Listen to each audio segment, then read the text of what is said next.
허리 통증. 아, 이거 정말 흔한 문제죠. 근데 원인은 또 엄청 다양하잖아요. 네, 맞아요. 정말 천차만별이죠. 그래서 오늘은 그 중에서도 우리 몸의 기둥, 이 척추 기립근 통증에 대해서 좀 깊게 파헤쳐 보려고 합니다. 아, 척추기립근이요. 중요하죠. 네. 물리치료 관점에서 유튜브 PT로그 채널 내용을 바탕으로 해서 당신이 딱 알아두면 좋을 핵심만 좀 가져와 봤어요. 좋습니다. 네, 척추기립근 통증 관련해서 사실 꼭 짚고 넘어가야 할 중요한 관점 세 가지가 있어요. 세 가지요? 어떤 거죠? 바로 연관통, 그리고 TTP, 마지막으로 NEP라는 개념인데요. 이걸 알면 왜 아픈지, 또 통증의 진짜 원인이 어디인지를 조금 더 명확하게 구별하는 데 도움이 될 겁니다. 오, 통증의 원인을 구별한다? 흥미로운데요? 네, 당신의 허리 건강에 대한 통찰력을 좀 높여드릴 수 있을 거예요. 좋습니다. 척추 기립근 하면 보통 척추 옆에 이렇게 길게 붙어 있는 근육들, 극근, 췌장근, 장늑근 이거 세 개 맞죠? 네, 맞습니다. 그 세 근육을 통칭하는 거죠. 뭐 기본적인 해부학은 다들 아실 테니까 넘어가고요. 그럼 바로 그 첫 번째 관점, 연관통. 이거부터 시작해 볼까요? 아픈 곳이랑 실제 문제 지점이 다른 경우, 이걸 말씀하시는 거죠? 정확합니다.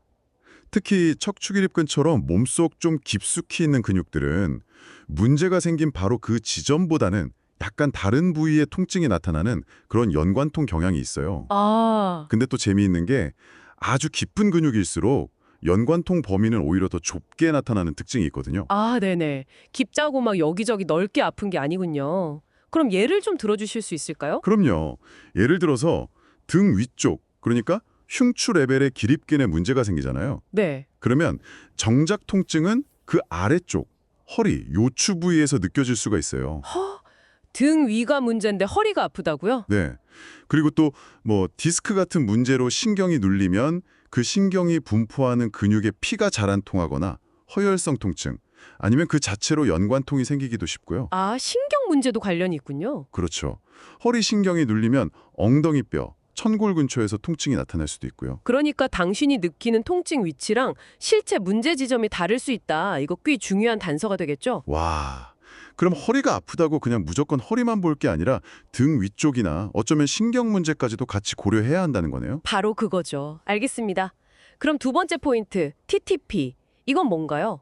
연관통이랑 어떻게 다른 거죠? TTP는 이제 텐던 트랙션 포인트, 우리말로는 건견인 지점이라고 하는데요. 건견인 지점. 네, 힘줄, 그러니까 근육이 뼈에 딱 달라붙는 그 지점에 스트레스가 계속 쌓여서 통증이 생기는 걸 말해요. 연관통과의 가장 큰 차이점은 TTP 통증은 주로 움직일 때 나타난다는 거예요. 아, 움직일 때 연관통을 가만히 있어도 아플 수 있는 거고요. 그렇죠. 물론 복합적으로 나타날 수도 있지만 TTP의 특징은 움직임과 연관이 깊다는 겁니다. 마치 밧줄이 팽팽하게 당겨질 때 그 연결 부위가 삐걱거리는 것과 좀 비슷하다고 생각하시면 돼요. 아하, 비유가 확 와닿네요. 움직일 때 아픈 특정 지점.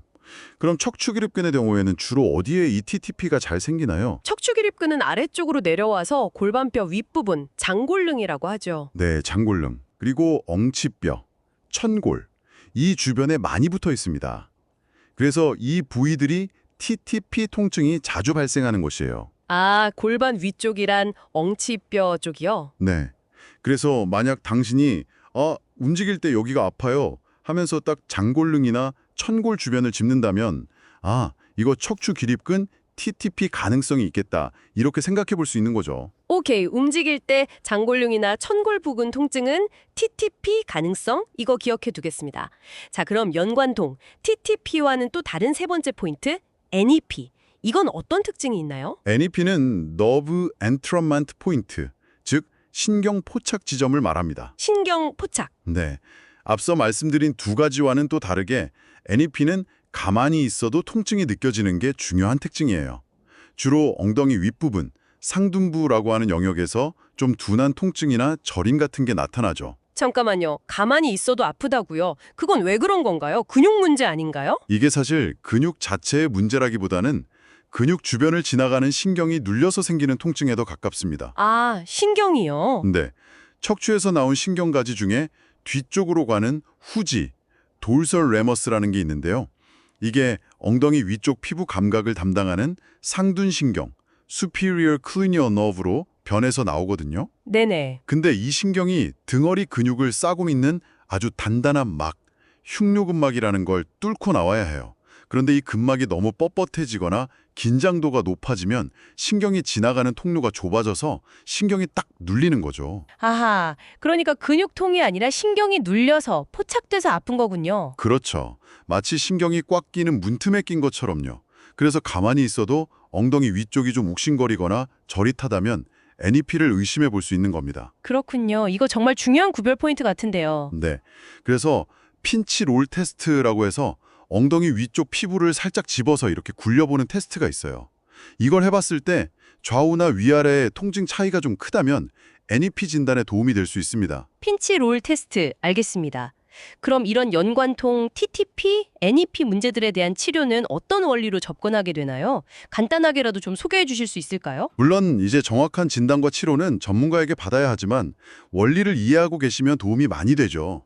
예를 들어서 NEP가 의심된다, 신경 포착이 의심된다면 신경이 눌릴 가능성이 높은 부위, 예를 들면 등뼈 12번이랑 허리뼈 1번, 사이 레벨의 기립근 근육 자체, 근복을 좀 부드럽게 풀어주는 걸 목표로 할 수 있어요. 근육 자체를요? 네, 특정 지점을 지그시 눌러서 혈액순환을 유도하는 허혈성 압박 기법이라든지 혹은 누른 상태에서 움직임을 더해서 좀 더 효과를 높이는 기법을 쓰기도 하고요. 아, 압박하면서 움직인다. 네, 그리고 아까 말씀드린 근막이 문제라면 좀 길게 앉거나 숙인 자세에서 등허리 근막을 부드럽게 늘려주는 근막 이완 기법도 도움이 될 수 있고요. 근막을 직접 다루는 방법도 있는 거네요? 그렇죠.